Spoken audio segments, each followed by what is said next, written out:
In example 5, we're going to use the vertical line test to determine whether the graphs below are functions. Let's look at A.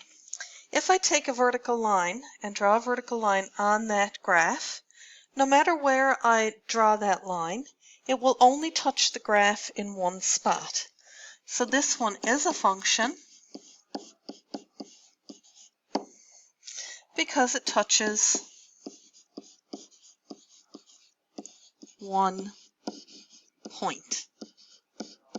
And if you moved that line left or right, it would still only touch one point on the graph.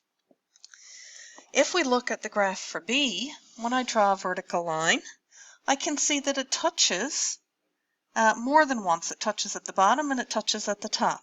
So this one is not a function because the vertical line touches twice. We can see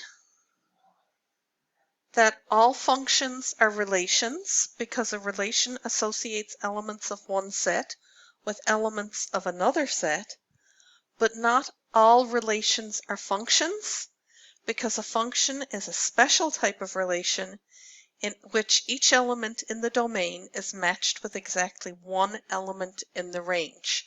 So while all functions are relations, not every relation is a function, and you'd have to do the vertical line test or look at the values in the domain to figure out if it is or isn't a function.